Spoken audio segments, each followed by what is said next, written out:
Bismillahirrahmanirrahim. Assalamualaikum warahmatullahi wabarakatuh.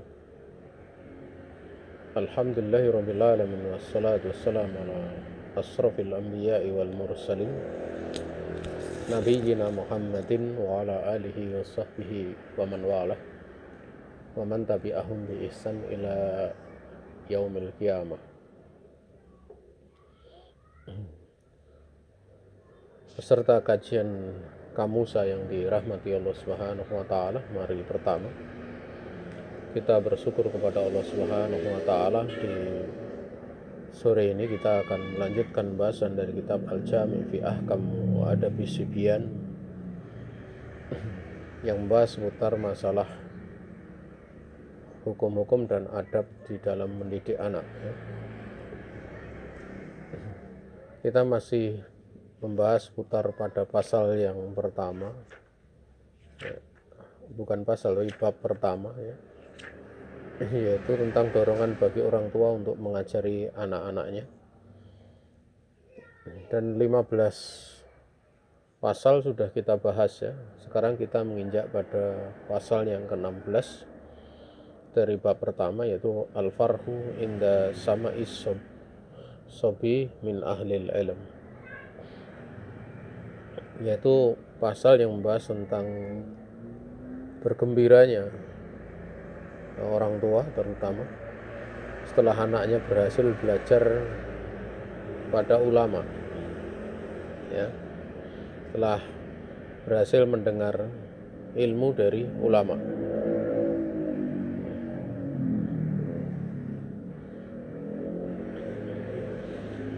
Yang pertama yang disebutkan di situ adalah perkataan dari Abdullah bin Ahmad bin Hambal rahimahumullah, di mana beliau berkata, lama sami'a Yahya ibnu Aksam min ibnil Mubarak wa kana sagiran sanna'a abuhu ta'aman wa da'an nas thumma qala isatu anna hadha sami'a min ibnil Mubarak wa huwa sagir. Ini disebutkan dalam kitab Al-Ilal wa Ma'rifatur Rijal dan juga dalam Tarikh Baghdad.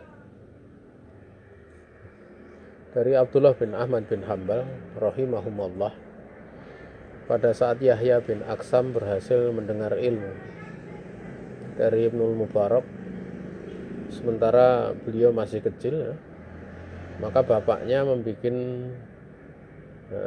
membikinkan makanan, ya, tentunya untuk dikarenakan bergembira terhadap keberhasilan anaknya bisa mendengarkan ilmu kepada Ibnu Mubarak. Ibaratnya sudah diterima, ya, diterima. Kalau orang mau masuk sekolah itu diterima. Dan beliau mengundang manusia sambil beliau berkata, saksikanlah oleh kamu sekalian bahwa anak ini dia punya kesempatan untuk mendengar dari Ibnu Mubarak ilmu, padahal dia masih kecil. Ya. Nah, membikin makanan di sini itu satu bentuk tasakur, ya, satu bentuk bersyukur kepada Allah Subhanahu wa taala. Dan syukur itu salah satunya adalah seperti ini. Ya, karena tatkala seorang dia bergembira, kemudian dia dengan kegembiraan tersebut juga mengajak manusia agar bergembira. Itu sesuai dengan mafhum hadis la yu'minu ahadukum hatta yuhibba li akhihi ma yuhibbu li nafsihi. Itu semakna dengan mafhum hadis tidak sempurna keimanan salah satu dari kalian sehingga dia mencintai untuk saudaranya apa yang dia cintai untuk dirinya sendiri. Tatkala dia senang, ya, anaknya itu bisa menuntut ilmu, itu kan kegembiraan. Maka kegembiraan itu dia menginginkan karena sebagai tanda rasa cinta kepada saudaranya juga, itu agar supaya saudaranya bisa bergembira juga, dengan mengundang untuk makan, ya, mengundang untuk makan. Dan ini bentuk bersyukur seperti ini luas ya, tidak cuma setelah anak berhasil bisa menuntut ilmu ya, kalau di sekolah misalnya bisa diterima gitu, tapi lebih luas daripada itu, seperti nikmat-nikmat yang dimaklumi. Bahkan kalau nikmatnya itu besar sekali, itu hukumnya wajib mengadakan pesta ya, seperti walimatul urs ya, pesta pernikahan itu hukumnya wajib, karena kenikmatan yang didapat itu sangat besar. Rasulullah SAW bersabda berkaitan dengan orang yang menikah itu, wa idza tazawwajal abdu faqad istakmala niswa dinihi falyattaqillaha fi nisfil baqi. Apabila seorang hamba itu menikah, tazawwajal abdu, maka sungguh dia telah menyempurnakan setengah dari agamanya ya, faqad istakmala niswa dinihi, dia telah menyempurnakan setengah agamanya, maka hendaklah dia bertakwa pada setengah yang tersisa ya, finish fil baqi. Nah, ini menunjukkan bahwa nikah itu kenikmatan yang besar. Nah, karena nikah itu nikmat yang besar, Nabi alaihi salatu wassalam mengatakan aulim walau bisyatin, berwalimahlah kamu walaupun hanya dengan seekor kambing. Padahal kita tahu pada waktu beliau mensabdakan ini kepada sahabat namanya Abdurrahman bin Auf, tatkala beliau habis berhijrah ke kota Madinah, gak lama kemudian menikah dengan seorang wanita yang ada di sana. Dimaklumi bahwa orang yang baru saja berpindah dari satu tempat ke tempat lain itu kan kehidupannya tidak sesempurna kalau orang itu tinggal di negerinya sendiri gitu, di tempatnya sendiri. Beliau baru berpindah dari Mekah ke kota Madinah ya, tentu kemungkinan besar kehidupannya tidak seperti di Mekah yang hartanya melimpah, segala sesuatunya baru, tinggalnya juga belum tentu punya tempat tinggal, pekerjaannya juga belum sekokoh pada waktu sebelumnya. Tapi bersamaan dengan itu, tatkala beliau menikah, Nabi tetap bersabda aulim walau bisyatin, walimahlah kamu walaupun hanya dengan menyembelih seekor kambing. Kesemuanya itu merupakan bentuk ya bersyukur kepada Allah Subhanahu wa taala. Tatkala dia mengalami kegembiraan, ya dia menginginkan kegembiraan itu juga dirasakan oleh yang lainnya. Salah satunya adalah dengan mengundang makan. Maka apa yang ada di tengah masyarakat kita kalau mendapatkan kenikmatan besar, itu kemudian mengundang tetangga untuk makan, untuk minum, itu adalah hal yang bagus.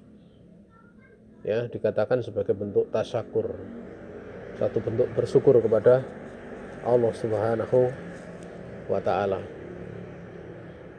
Termasuk dalam hal ini yang paling utama adalah seorang anak dia berhasil ya untuk bisa belajar mendengarkan ilmu dari orang yang punya kemampuan. Sambil di situ orang tuanya mengatakan ya, yaitu orang tua Yahya bin Aksam, bersaksikanlah oleh kamu sekalian bahwa anak ini telah mendengar dari Ibnu Mubarak ilmu padahal dia masih kecil. Juga kisah dari Umar bin Ahmad bin Syahin Al-Wa'id, dia mengatakan qala Umar ibnu Ahmad ibni Syahin Al-Wa'id sami'tu Abdullah ibn Sulaiman ibnil Ash'ad ibni Abi Dawud rahimahullahu ta'ala yaqul wulitu sanata salasin wa mi'atain wa ra'aitu janazata Ishaq ibni Rahawai wa mata sanah saman wa salasin ya wa kuntu ma'abinihi fil kutab wa awwalu ma katabtu sanata ihda wa arba'ina an Muhammad ibni Aslam at-Tusi wa kana bitusi wa kana rajulan solihan surra bi abi lama katabtu anhu wa qala li awwalu ma katabta an rajulin solihin. Berkata Umar bin Ahmad bin Syahin al-Wa'id, aku telah mendengar Abdullah bin Sulaiman ibni al-Ash'ad ibni Abi Dawud rahimahullah ta'ala, dia berkata, aku dilahirkan tahun 230 Hijriah dan aku melihat jenazahnya Ishaq bin Rahawai, karena jenazah beliau meninggal tahun 238, berarti umur dari Abdullah bin Sulaiman bin Al-Asad bin Abi Dawud itu umurnya 8 tahun ya.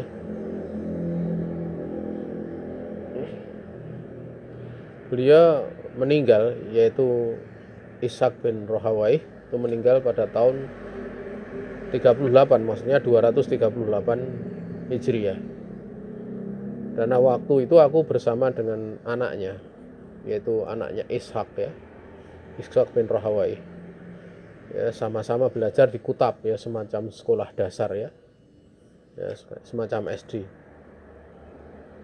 Dan ilmu yang pertama kali aku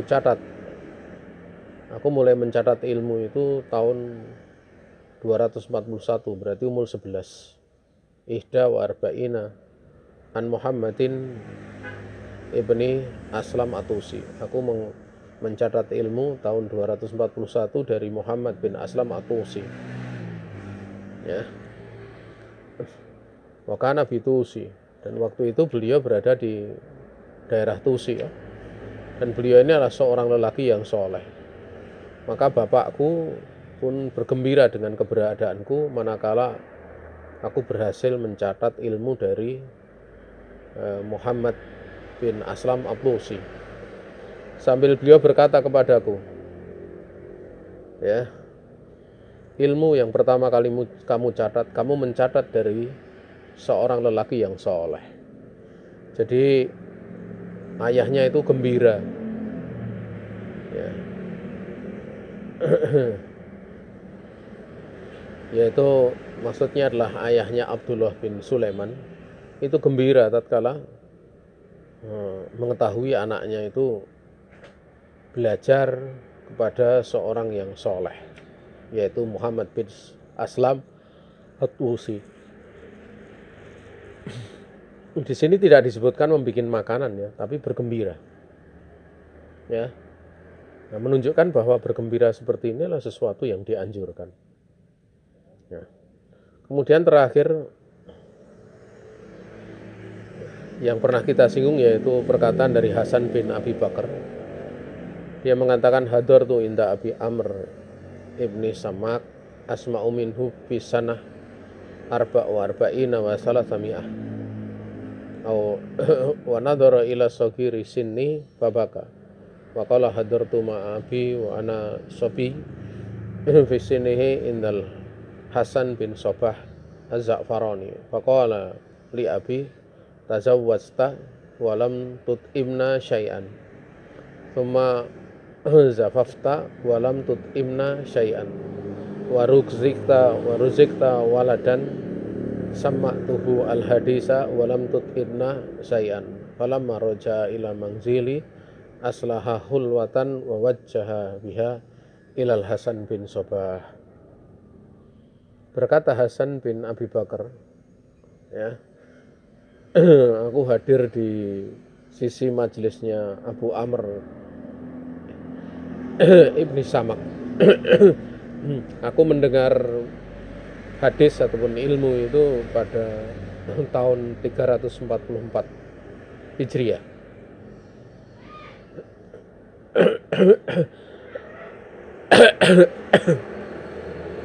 Kemudian Abu Amr waktu itu melihat pada diriku yang masih umurnya masih umurnya sangat muda ya. Maka beliau menangis. Sambil beliau berkata, yaitu Abu Amr bin Samang, dia berkata, aku hadir bersama bapakku. Waktu itu aku masih kecil, umurku masih muda, kecil.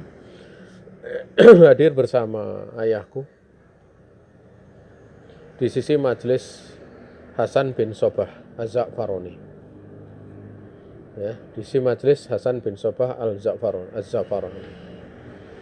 Maka Hasan bin Sobah Az-Za'faroni berkata kepada bapakku, engkau ini menikah, tapi engkau enggak bikin makanan untuk kami sedikit pun. Kemudian engkau sudah melalui malam pertama, malam pengantin, tapi kau juga tidak membikin untuk kami makanan sedikit pun. Tidak memberikan kepada kami makanan sedikit pun. Kemudian kau telah diberi rezeki seorang anak, ya, anak laki-laki yang aku telah memperdengarkan kepadanya hadis, ya, ilmu, namun kamu juga tidak membikin untuk kami sedikit pun makanan, tidak membikinkan makanan untuk kami sedikit pun. Maka tatkala bapakku itu kembali ke rumahnya, beliau segera membuat makanan yang enak, yang hulwah itu yang manis, dan beliau memberikan makanan tersebut Hasan bin Sobah. Ini termasuk bagian dari adab, ya, menuntut ilmu. Tapi ini babnya adalah bab apa? Bukan bab kaitannya dengan riswah, ya. Sebagaimana telah berlalu pembahasan perkara tersebut, ya, bahwa memberikan hadiah kepada guru itu tidak diperbolehkan kalau itu berkaitan dengan kelulusan dan ketidaklulusan seperti di sebuah lembaga. Namun manakala kajian-kajian yang tidak ada kaitannya dengan lulus dan tidak, gitu, seperti banyak berlaku, ya, maka yang memberikan hadiah seperti itu tidak ada masalah, sebagaimana Nabi juga menerima hadiah dari para sahabat ridwanullah alaihim ajmain. Karena di situ tidak menyangkut nanti lulus dan tidaknya. Tapi kalau dalam lembaga seperti sekolah itu kan ada kaitannya dengan kelulusan. Maka memberikannya itu bisa memberikan pengaruh bagi orang yang mengajar sehingga dia tidak objektif. Walaupun misalnya pemberian itu maksudnya bukan untuk itu, ya.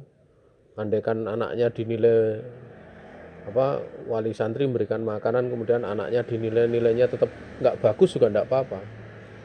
Maka alasan seperti itu tetap tidak bisa diterima, ya, karena ini termasuk dari wasilah ataupun dariah yang bisa menghantarkan kepada keharaman.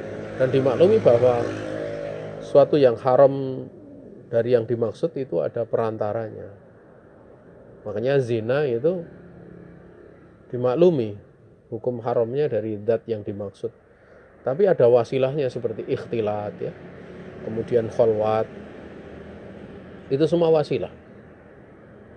Ya. Maka itu juga diharamkan, sehingga Allah mengatakan wala taqrabuz zina. Janganlah kalian mendekati zina. Artinya kalau mendekati itu haram, itu keharamannya tidak berkait dengan wujud dan tidaknya zina. Artinya mau zina itu terwujud atau tidak, tetap mendekati zina hukumnya haram. Ya, hukumnya adalah haram.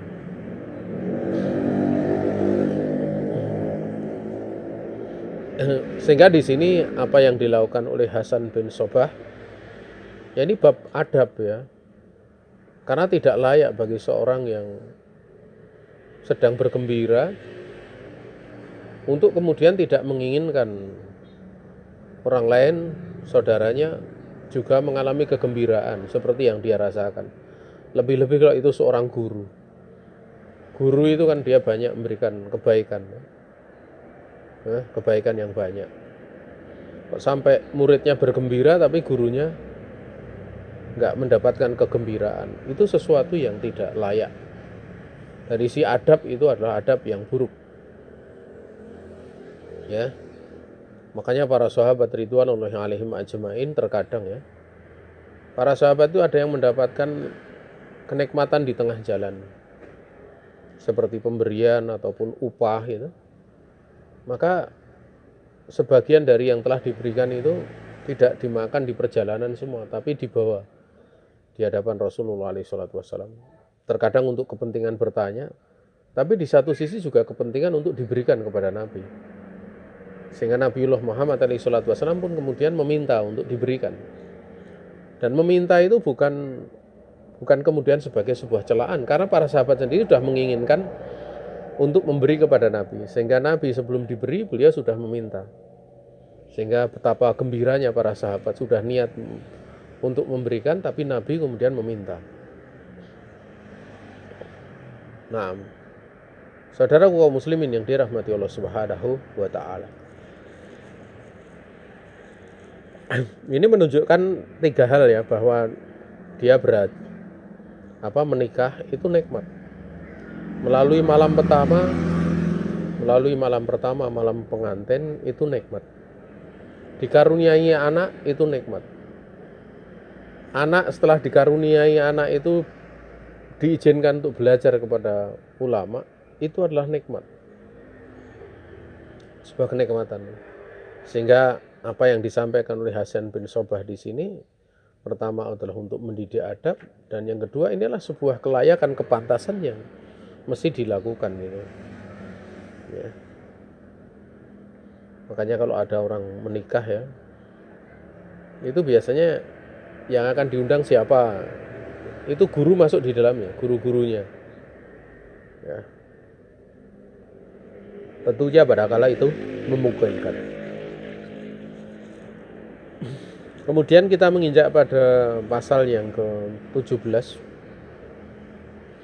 yaitu jam'ul ahli wal auladi inda khatmil qur'ani lidu'ai bihim, yaitu mengumpulkan keluarga dan anak-anak pada saat mengkhatamkan Al-Quran untuk bisa berdoa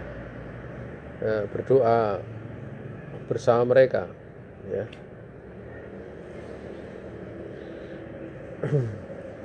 Di dalam resum kalian atau buku kalian itu mengumpulkan anggota keluarga pada saat khatam selesai membaca Al-Quran dan berdoa untuk mereka, berdoa bersama mereka dan untuk mereka.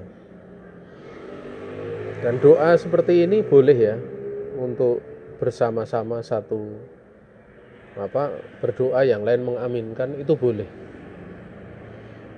Hal seperti boleh, manakala dilakukan kadang-kadang dan tidak mesti terus-menerus.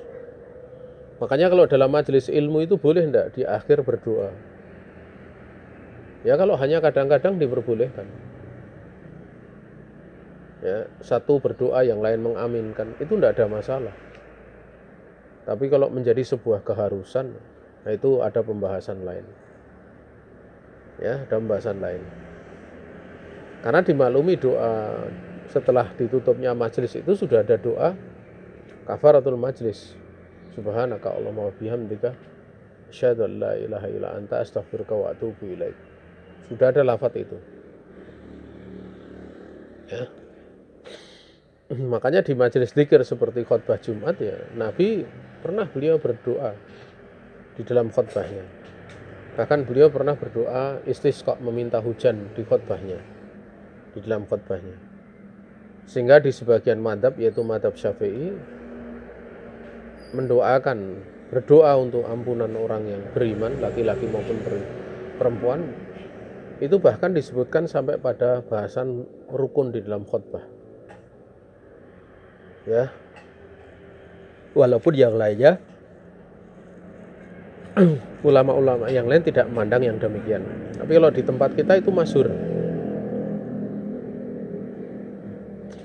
Di sini An Sabit al-Banani rahimahullahu taala, awil Bunani rahimahullahu taala, kana Anas ibnu Malik rahimahullahu taala idza khatamal Qur'ana jama'a waladahu wa ahla baitihi fada'a lahum.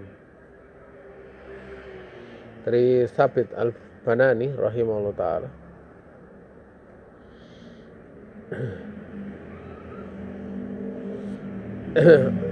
adalah Anas bin Malik radhiyallahu ta'ala anhu apabila mau mengkhatamkan Al-Quran, beliau mengumpulkan anak-anak dan keluarganya. Kemudian beliau berdoa untuk mereka. Ya. Kenapa berdoa untuk mereka? Ya karena kondisi penutupan bacaan Al-Quran itu kondisi di mana turun rahmat Allah Subhanahu wa taala. Jangankan dalam kondisi khatam Quran ya. Dalam kondisi sebelum itu membaca saja itu kondisinya kondisi yang manakala itu ada bentuk tadarus, satu membaca yang lain kemudian mendengarkan, itu masuk pada hadis yatluna kitaballah wa yatadarasunahu bainahum, yang mereka membaca kitabnya Allah dan mentadaruskan di antara mereka. Maka keutamaan dari yang seperti ini dimaklumi bahwa akan ada ya, dimaklumi ya keutamaan dari majelis seperti itu.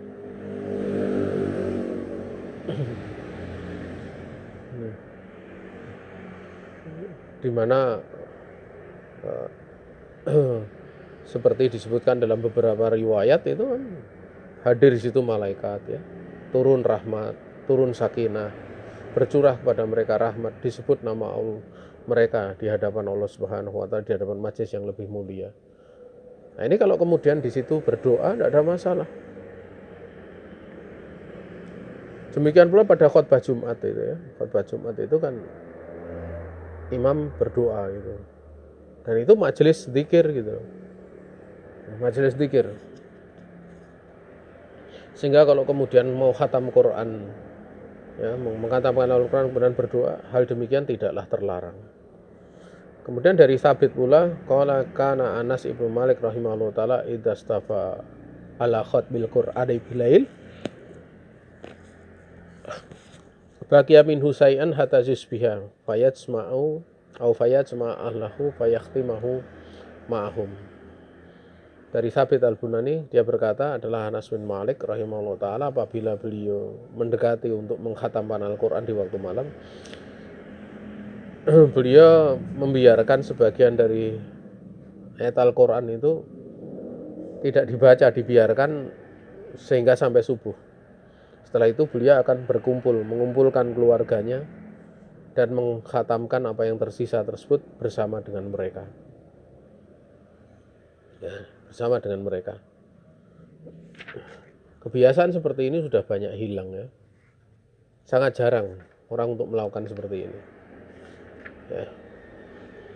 Kalau di kalangan dulu ya di tempat kajian di negeri kita itu, kalau habis selesai kitab itu atau selesai apa itu ada namanya kataman. Kalau yang masih banyak tersisa di masyarakat di masa sekarang itu kataman Al-Quran. Sudah belajar dari awal sampai akhir membaca di hadapan guru 30 juz, walaupun tidak hafalan itu bisa nanti akan ada kataman Quran. Oh dia telah khatam membaca Al-Quran. Ya. Itu biasanya ada kataman Al-Quran. Kalau sekarang kan tidak ada. Hanya kalau wisuda TPA lulus pinjam bahasa Quran, lulus Iqra 1 sampai 6, kemudian ada wisuda, ada no. Kalau yang lebih bagus itu kalau khatam Al-Quran. Ya, kalau di masa dahulu sebelum ada TPA itu yang terkenal itu kalau khatam Al-Quran nanti khataman.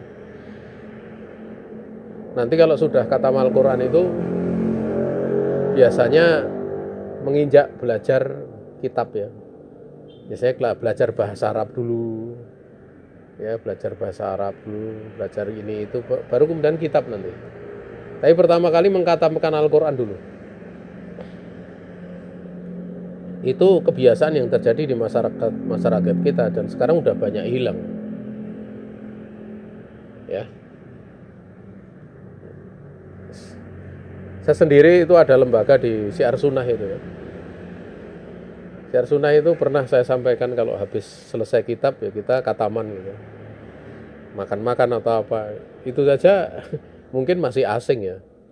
Hal seperti itu masih asing. Sebenarnya itu bagus gitu. Ya, dan menyelesaikan ini. Apalagi kalau menyelesaikan program. Itu kenikmatan yang luar biasa. Kenikmatan yang luar biasa. Dan di masa sekarang memang orang untuk belajar agama dengan kitab itu sangat jarang. sangat jarang. Paling ngajar di pondok-pondok. Bahkan beberapa pondok saja sekarang pondoknya itu sistemnya modern. Artinya nggak belajar kitab gitu. Malah nanti di pondok itu belajar bahasa Inggris, belajar ini, belajar itu, bahasa Arab, pembicaraan. Tapi kalau kitab nggak kenal gitu. Sehingga dulu saya pernah punya murid itu, karena dia sejak kecil dari SD itu, sampai kuliah gitu. Itu di satu pondok pesantren terkenal ya.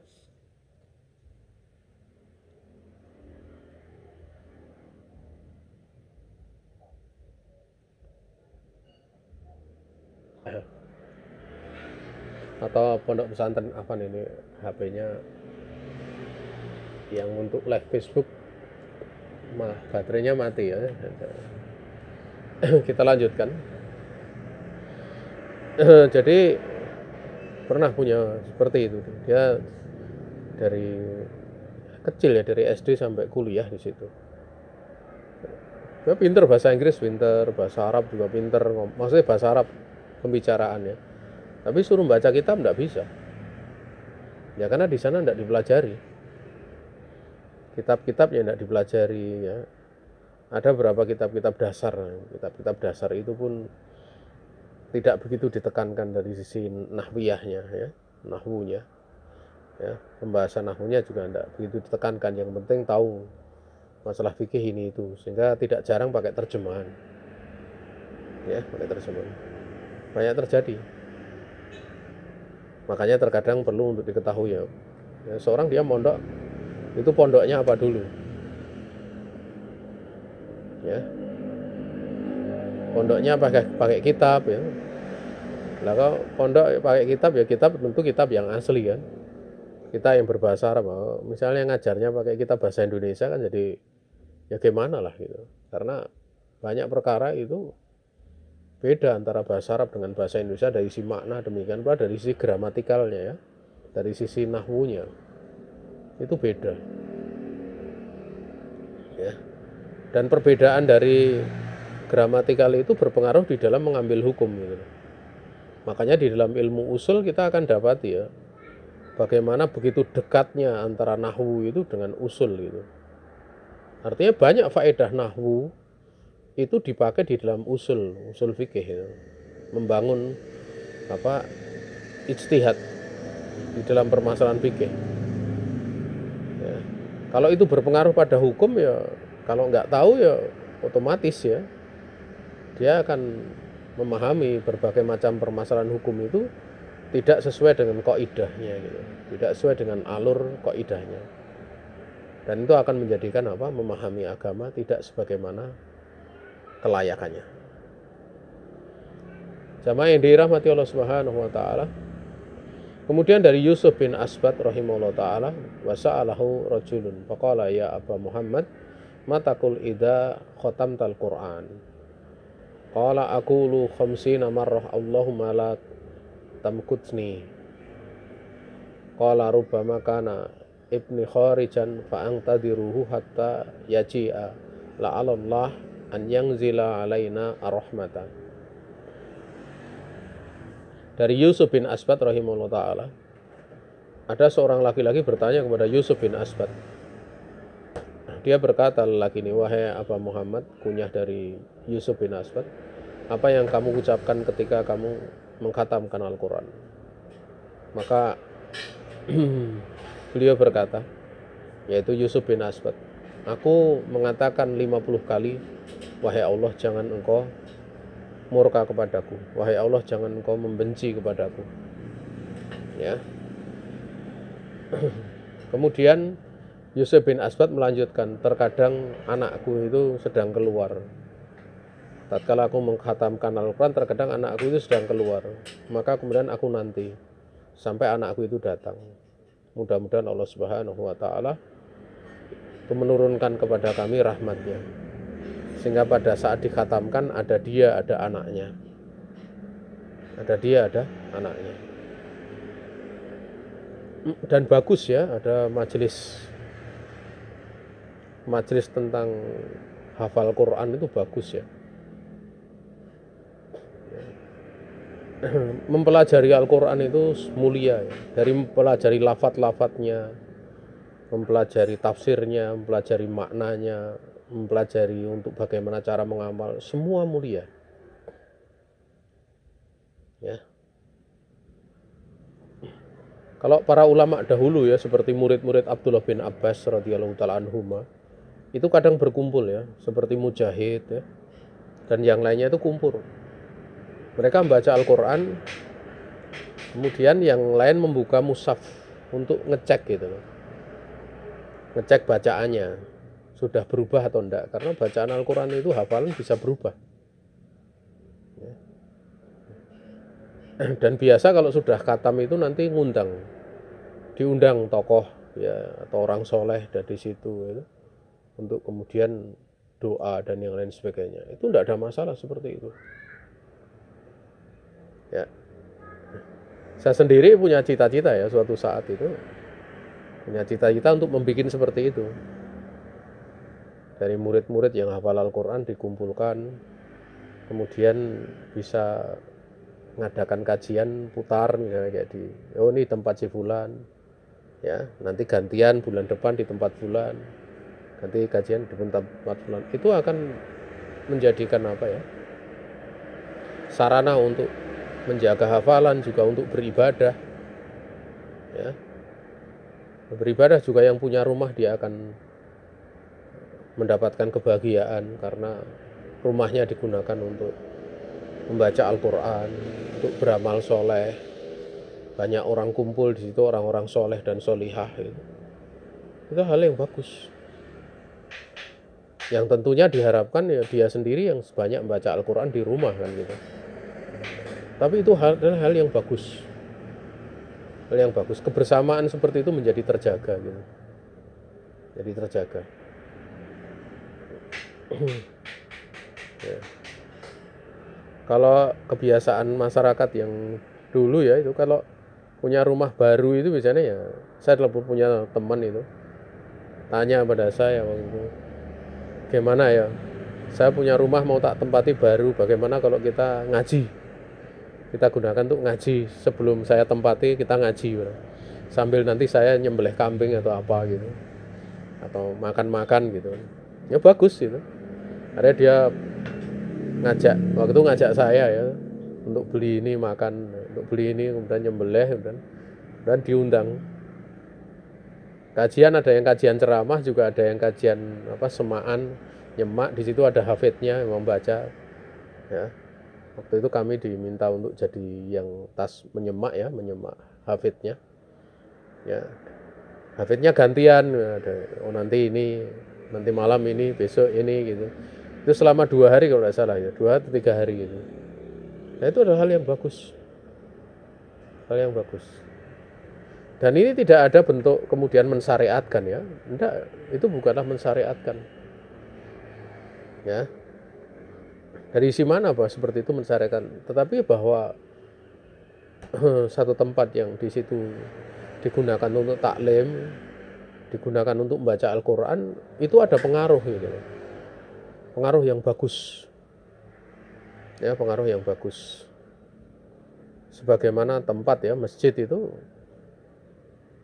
tempat yang terbaik karena di sana dilakukan sholat jamaah ya, baca Al-Quran, itikaf, berzikir.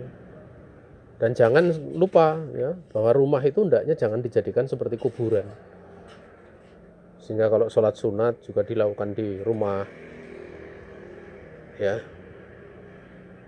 Demikian pula di rumah bisa digunakan untuk berzikir ya, membaca Al-Quran gitu. Dan itu pengaruhnya luar biasa,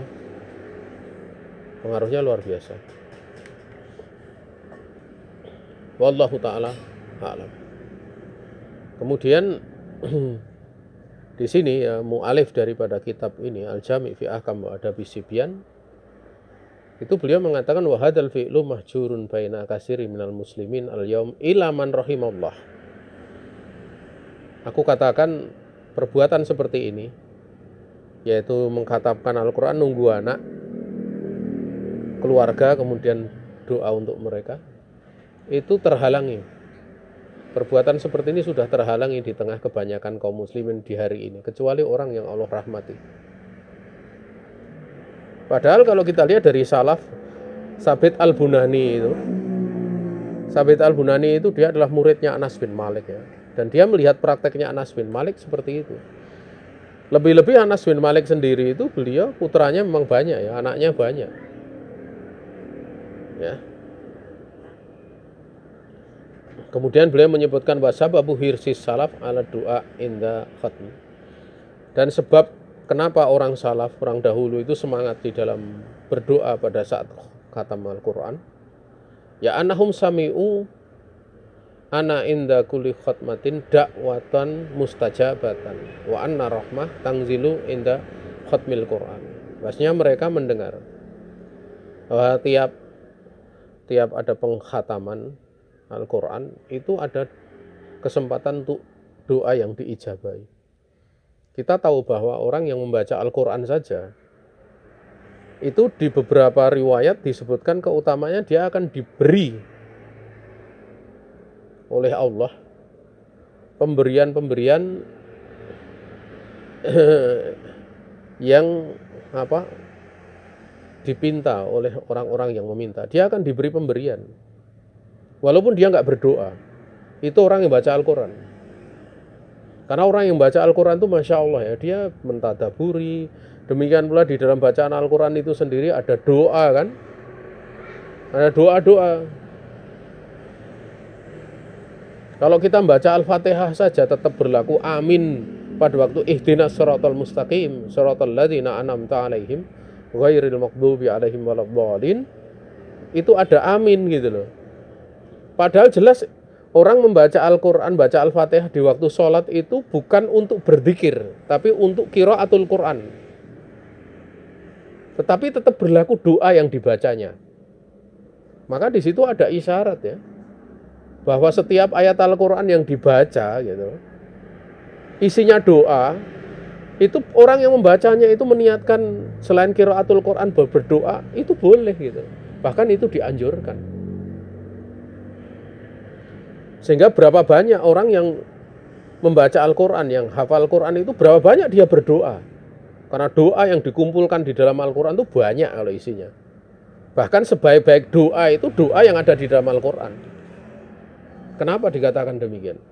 Karena doa yang ada di dalam Al-Quran itu doa yang telah diajarkan oleh Allah kepada para nabinya. Diajarkan oleh Allah kepada Nabi Nuh, diajarkan oleh Allah kepada Nabi Ibrahim, diajarkan kepada Nabi Musa, kepada Nabi Isa, demikian pula yang diajarkan kepada Nabi Muhammad alaihi wassalatu wassalam.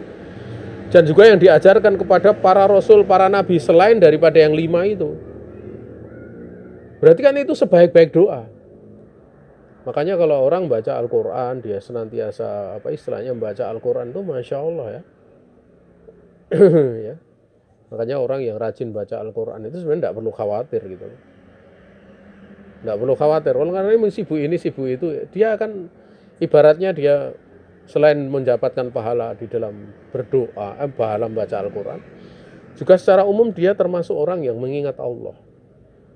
Kalau dia bisa paham, termasuk daripada orang yang mempelajari ilmu agama Allah. Karena di dalam Al-Quran terkandung ilmu yang sangat banyak. Dan juga di dalamnya itu ada apa? Doa. Lebih-lebih kalau kemudian setelah itu orang yang baca Al-Quran dia baru saja beramal soleh dengan amal yang sangat agung, kemudian dia berdoa untuk orang lain seperti yang dilakukan oleh para salaf. Nah, pastinya rahmat itu akan turun di saat pengkhataman Al-Quran. Kemudian yang terakhir dari pasal yang ke berapa ini? Ke 17. Wa an Hakam qala kana Mujahid wa Abadah ibnu Abi Lubabah wa nasun ya'ridunal masahif falamma kana al-yawm alladhi aradu an yakhtimu arsalu ilayya wa ila Salamah ibni Kuhail faqalu inna kunna na'ridul masahifa fa aradna an nakhtimal yawm fa ahbibna an tashhaduna innahu kana yuqal idza khutimal qur'anu nazalat rahmatu inda khatimatihi au hadaratir rahmatu inda khatimatihi. Ini dalam riwayat Ibnu Abi Syaibah, Daruqutni dalam sunannya, dan Ibnu Durais di dalam Fadhailul Quran, isnadnya sahih. Ini asar dari salaf ya. Dan ini berlaku dari tabi'in ya. Dari tabi'in. Dari Al-Hakam rahimahullah ta'ala, dia berkata,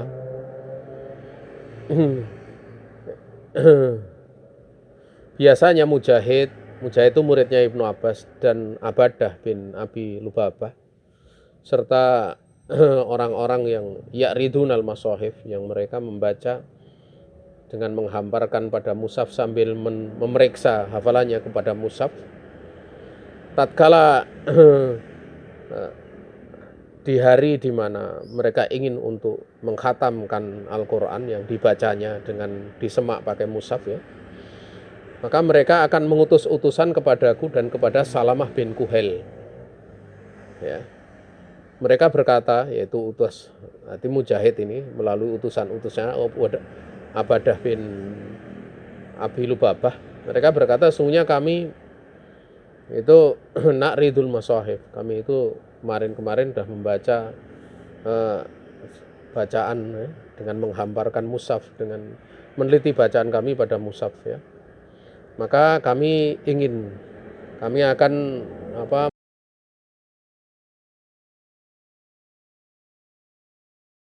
hari ini, maka bikinlah kami senang dengan kalian mau menghadiri khataman kami. Sungguhnya dikatakan apabila Al-Quran itu dikhatamkan, maka rahmat Allah itu akan turun di saat penutupannya, atau rahmat Allah itu akan hadir di saat penutupannya. Sebenarnya kita tahu ya bahwa penyebutan pada waktu khatam itu turun rahmat, itu kadang timbul pertanyaan gitu loh. Apakah sebenarnya ini ada riwayat? Tentang masalah riwayat tidak ada, tapi masuk pada keumuman hadis. Ya, masuk pada keumuman hadis, majtama'a qaumun fi baitin min buyutillah. Itu kan di masjid ya, yatluna kitaballah wa yatadarasunahu bainahum illa nazalat alaihimus sakinah wa ghasyiyatuhumur rahmah wa hafathumul malaikah wa dzakarahumullahu fi man indah. Dalam riwayat yang lain itu tidak disebutkan yatluna kitaballah, tapi majtama'a qaumun yadhkurunallaha illa hafathumul malaikah wa ghasyiyatuhumur rahmah wa nazalat alaihimus sakinah wa dzakarahumullahu fi man indah. Jadi satu lawat itu dikatakan tidaklah berkumpul sebuah kaum yang mereka membaca Al-Quran, mereka membaca kitabnya Allah dan saling mentadaruskannya, kecuali akan turun kepada mereka itu sakinah ya. Kemudian menyelimuti mereka itu rahmatnya Allah, dan akan mengerumuni mereka itu para malaikat, dan Allah akan menyebut nama-nama mereka di majelis yang ada di sisinya. Itu lafaz yang pertama. Lafaz yang kedua dalam riwayat Imam Muslim, tidaklah berkumpul sebuah kaum yang mereka mengingat Allah. Lafaznya mengingat Allah, tidak membaca Al-Quran, tidak mentadaruskannya, melainkan akan mengerumuni mereka para malaikat. Jadi mengerumuni mereka para malaikat diletakkan di depan. Kalau hadis yang awal itu turun pada mereka sakinah. Yang kedua sama, akan bercurah kepada mereka rahmatnya Allah. Dan yang ketiga itu akan turun kepada mereka sakinah, dan Allah akan menyebut nama-nama mereka pada hamba-hamba yang ada di sisinya. Artinya pada lafaz di situ menunjukkan keumuman dari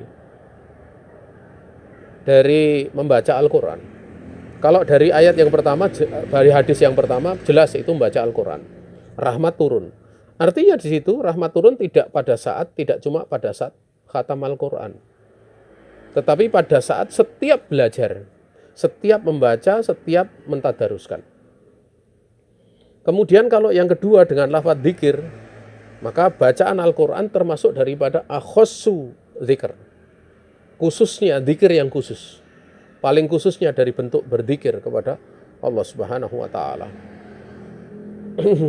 Dan di situ keutamanya sama, turun rahmat.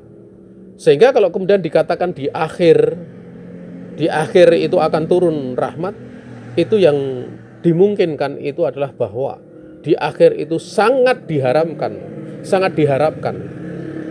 turunnya itu akan melebihi daripada yang sebelumnya. Kenapa? Karena akhir daripada amalan itu tidak semata-mata akhir amalan itu, tapi sangat berkait dengan rangkaian dengan amalan-amalan sebelumnya. Ya. Amalan sebelumnya. Tentunya di situ kita tahu orang yang hadir dalam sebuah amalan yang bersama itu kan dianggap dia beramal bareng dengan orang-orang yang ada di situ yang beramal. Ya.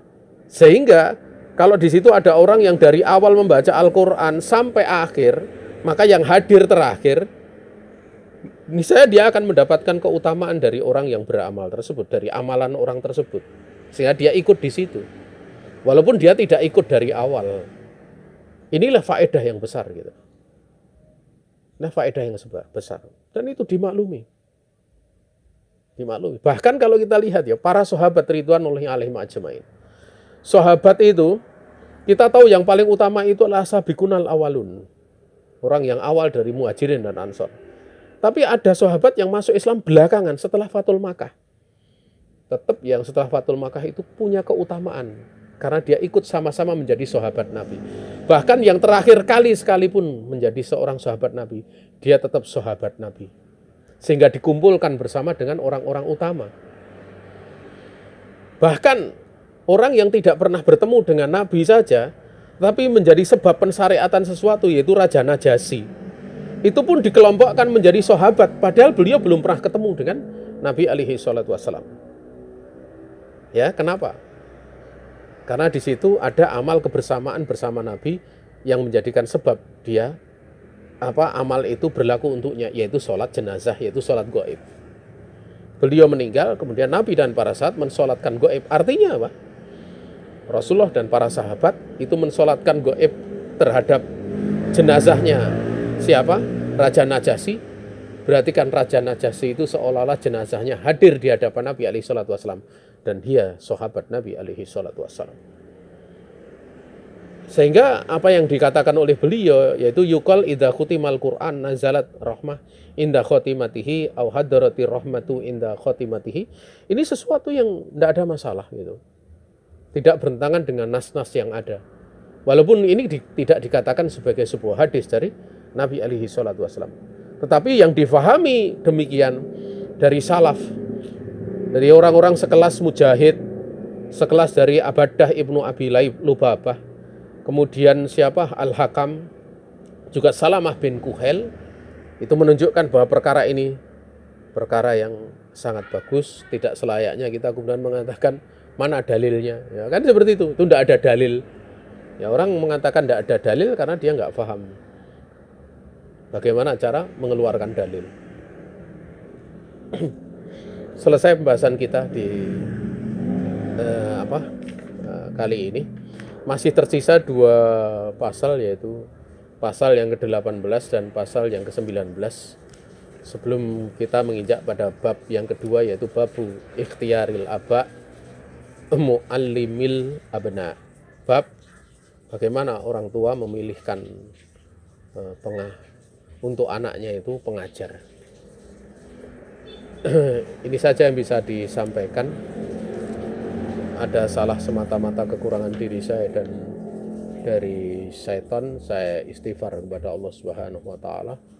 Kalau ada benar semata-mata keluasan rahmat Allah Subhanahu wa taala yang diberikan kepada kita.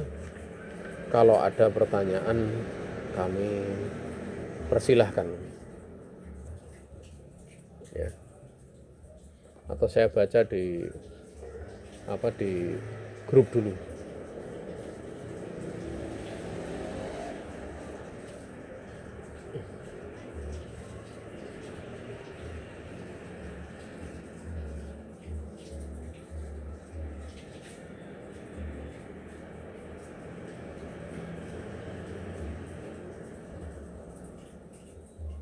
Silahkan kalau ada pertanyaan. Kalau tidak ada, ya nanti kita percepat, kita tutup ya. Atau bisa pula nanti ditulis, disampaikan di grup. Insya Allah nanti saya jawab. Ya.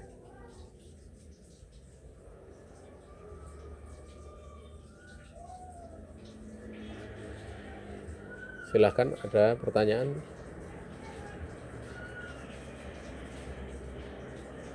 Kita cukupkan sekian ya pembahasan kita di sore ini. Ada salah datang dari pribadi diri saya dan dari setan. Saya istighfar kepada Allah Subhanahu wa taala. Ada benar semata-mata keluasan rahmat Allah Subhanahu wa taala yang diberikan kepada kita. Akhirul kalam, wassalamualaikum warahmatullahi wabarakatuh.